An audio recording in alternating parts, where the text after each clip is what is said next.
Hi! So, I cannot record my how-to project because I left my computer at home and I have my kids with me.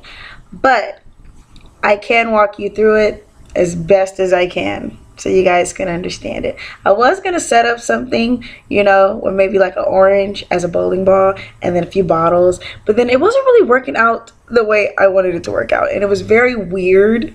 So, yeah. So, bowling, it's all about structure and it's all about your technique. So, when you bowl, I prefer to be very standstill, very vertical, and it's all about my posture.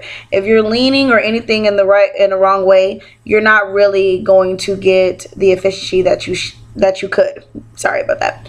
And another thing that people should know, the best way to make sure that you get the right hit every time when you bowl is to have a nice structured hand.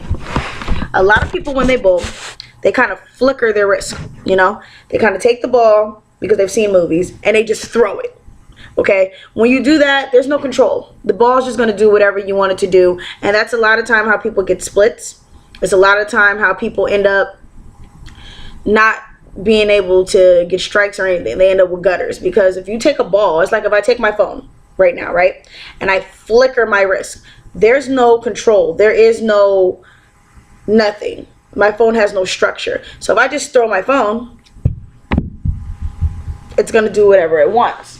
So the best thing that I find when I bowl, I like to bowl with a nice straight hand. Normally when I'm able to bowl with a nice straight hand, I have more control on where the ball is going to go. So worst case scenarios for people that do splits, there's a little trick that I learned a long time ago. You take your ball, okay? This is the bowling alley, right? This is your line. So right in the middle of the line, take your ball, sit it on the ground, and start twisting it, right? Start spinning it. Spin it as fast as you can. I prefer to hold it down with my hand on top of the ball and spin it. When you feel comfortable, apply just a little pressure to the ball and watch it roll. It's going to roll very slowly down the aisle. But when it's doing that, the ball is going to be turning like this as it moves forward. Okay? When you do this, you have a greater and higher percent chance that you're going to be able to hit both pins. Because if you bowl regularly, you're only going to have the option of hitting one. But if you do the spin trick, by the time it gets to the end, it's going to hit one pin and it's going to ricochet off the other. And 9 times out of 10, it'll hit the other one. Not always, but there is a higher chance. That way you're not just stuck with a split ball. If you have something where there is more pins on the left side than the right side, or vice versa, that's normally when you want to do a curve ball. Why? Because same thing, if you curve your hand and the ball goes to the side with the most, after it's done hitting those pins, it's going to ricochet and hit the other one. What is something else that I can tell you? Be as confident as possible. Do not let anybody distract you when you're bowling. Bowling is all about focus.